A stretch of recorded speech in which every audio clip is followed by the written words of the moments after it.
This video is specifically made for those who are either in the initial stage of their journey where they are in the separation, or they are kind of in a lukewarm period where they don't know whether their twin flame is interested in them, and there is some sort of a separation, there is some sort of a confusion or ambiguity, and they keep wondering whether to give a call to their twin flame or not. And they are newly awakened and newly understanding how to navigate through this journey. And the another scenario is that people who have navigated quite quite along in this journey, but they are in separation and somehow contemplating whether to give a call to their twin flame or not. And there are many factors which are kind of stopping them from actually giving a call.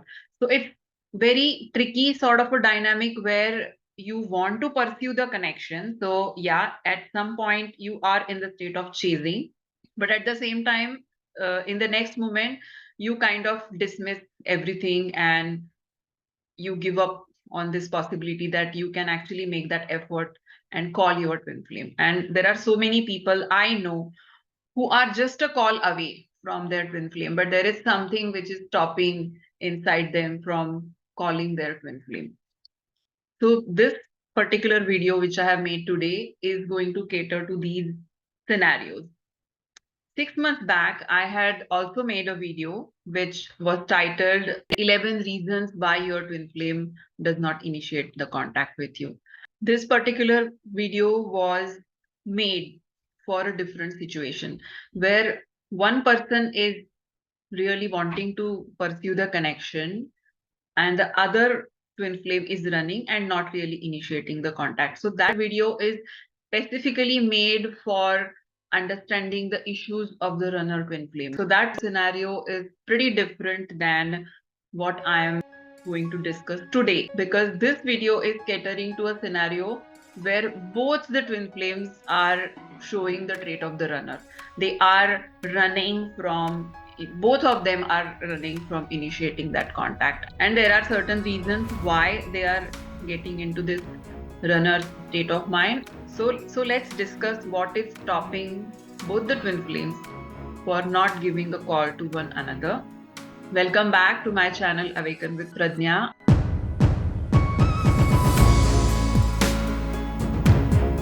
Before I begin this video, let me urge all of you who are not yet subscribed to my channel to subscribe to my channel and click on the notification icon so that you can get notifications on all my newly uploaded videos. All those who want to consult with me on one-on-one sessions, I have given my contact details and the information about the session, the links about it in the description of this video. I have answered more than 5,000 questions on the topic of twin flames and spiritual ascension. All those who want to read my answers, they can access my Quora profile, which is also given in the description of this video. You can also follow me on Instagram. You can join my Facebook group. All that information has also been given in the description of this video. So let's start this video. So when both the twin flames are in separation and they are in this sort of a situation where they want to pursue the connection, or either one of them wants to pursue the connection, and they really want to make that contact, or they wish that their twin flame really contacts them, but they don't really end up making that contact. And there is a lot of period which actually goes in that silent zone when you are not really understanding what is happening on the other side, neither you want to take any action. So the first scenario, the first aspect, or the first issue I want to point out over here is the subtle ego. So what do I exactly mean by subtle ego? I am not going to call. I am not the one who is going to, you want to keep your self-respect over there. So I'm not a trash. I'm not a doormat. If he cares, let him call me. I'll not call. Let him call me. Why me always? Let me see till when he behaves like this. In such scenarios, it is very, very important to be mindful and identify what sort of self-talk you are doing when it comes to this connection.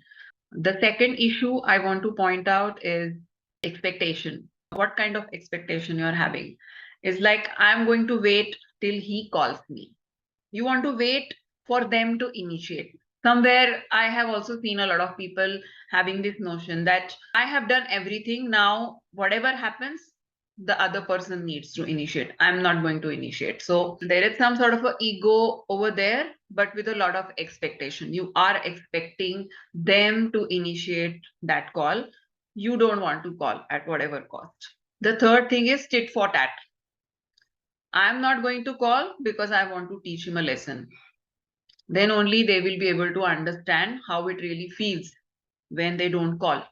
It's very funny, it's very childlike, but it is true that you would get into this tit for tat sort of a zone where you really feel like taking some sort of a revenge or really want to teach them some sort of a lesson. And I think this is kind of a vicious circle. It would keep playing in this dynamic unless one of the person is choosing to come out of it. Fourth issue is doubt, which also has some sort of assumption which is connected to that doubt. And it would look typically like that, I think that he does not love me anymore, or I think he does not care for me enough. He does not want to be in touch with me anymore. He does not want to contact me anymore. So all this doubt, whether he loves you or not, whether he really cares for you or not, or whether he really wants to contact you or not, all these doubts are also being attached with your assumption that I think, I feel this must be true. I feel this is like some sort of a killer in this connection, that you assume something and you doubt something, and somehow you start forming your belief system based on your assumption and your doubt. Fifth is your fear, which are also in conjunction with your assumption. And it would typically look like, if I call, he's probably going to ghost on me, or if I call, he's going to hang up on me. If I call, he might get angry, or he might get disturbed, or he might get hurt. Or if I call and anything of this happens, I might get disappointed, I might get hurt. And because I want to save myself from all that hurt and disappointment, I fear and I don't call. This is also an assumption based fear, that you're assuming a certain thing which is probably not a reality, but it is your fear based assumption which you are again making into some sort of a belief system. Sixth issue is social conditioning in conjunction with your assumption, and that is, it is not really right for me to call him if he is in relationship, or if he is married, or if he is with his partner. So whatever deep rooted conditioning you have got all through your life, that how to behave with a married person, or what is right or wrong, I mean all these belief systems which society has formed. So you are kind of giving into that particular societal conditioning and assuming something that it's not right. You're concluding something that this won't really go well if I call that person, or probably his spouse or partner will not really like if I call them. So again, that's another assumption which you are getting into, but it is coming from your societal conditioning. Then seventh issue probably could be faced by a lot of people, that is sacrifice for self-love. Somewhere you are kind of putting yourself at a higher pedestal, making yourself a hero of the situation, and feel that I want to sacrifice my own feelings by suppressing them deep inside my heart. I sacrifice this love because I want that person to be happy in their marriage. So let them be happy, and I will be the one who is a Romeo, sad Romeo standing on the street, suppressing my heart. So it kind of gives you some sort of a great feeling. You feel that you are sacrificing, you are such a nice and kind person, full of love, doing something for your twin flame. Somehow you don't realize that behind that facade of making yourself a hero, you are suppressing your fears of not being able to stand by your own truth and confront that truth, or start whatever communication you want to start with your twin flame. And eighth and the last issue is ignorance, or getting into some sort of a comfort zone on the name of the divine. So feeling like if it is to be, then it will be, or I don't have to really do anything from my side because I'm just going with the flow, and divine is going to take care of everything. So divine will make my twin flame to call me one day. I can just, lay down on my bed and watch the stars. It's kind of a comfort zone. It is kind of a ignorance because you are completely terminating your ability to co-create your reality with the divine. So that also becomes a big hindrance in this particular scenario. There are scenarios where both the twin flames are facing the same issues and they are kind of running from each other. They are not initiating the contact. Both of them are not initiating the contact. So there is a kind of a void created in between, and everything is standstill in that period.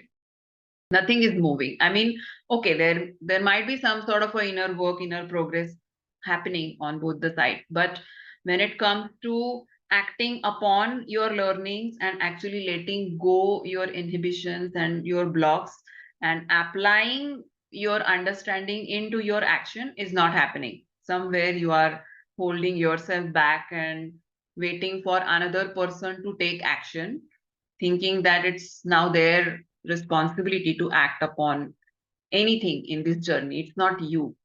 And I think that is the biggest block anybody would have on their journey.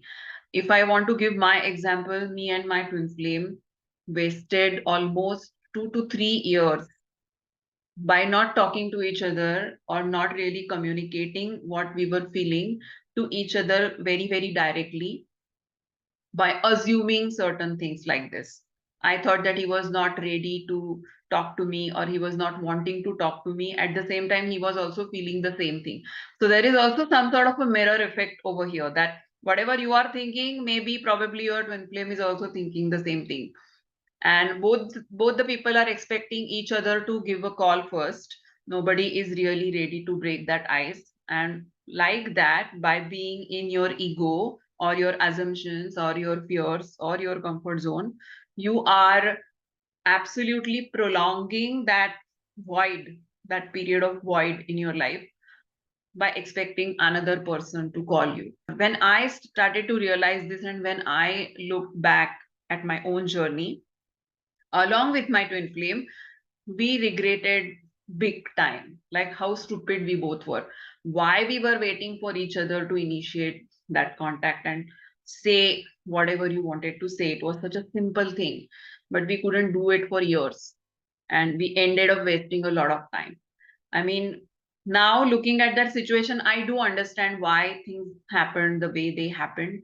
And even after that, we were perfectly guided on our journey. But when I really go to those smaller episodes of my life and really start dissecting it, I do realize what sort of blunders or what sort of mistakes I have made in my own journey. And that is why I really want to tell all those people who are into this sort of a situation, that your assumptions and your expectations are biggest killers. Do not keep expecting the other to take that first step. Do not expect the significant other to take that first step. You can also take that first step. And stop assuming things. Because you are living in your assumptions, you are not really reaching out to the point where you should be. And there might be a lot of time just going by because no one is overcoming that particular loop in their life. And because of that, the journey is creating this void by making both of you run from each other. So this is a very important point, not to be ignored in this journey. And all those who are stuck at this particular point, where you know that you can just give a call to your twin flame and say whatever you want to say, whether it is your suppressed feeling or your confrontation or saying sorry or saying thank you or anything which is coming to your mind. please say it.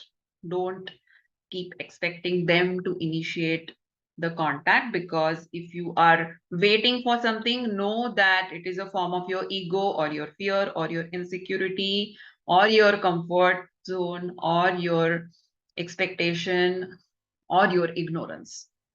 Contemplate it for yourself and decide to come out of it. So hope that all those people who are stuck in this particular loop would be able to introspect and will come out of this loop and do the needful. That's all for today. See you in the next video. Namaste.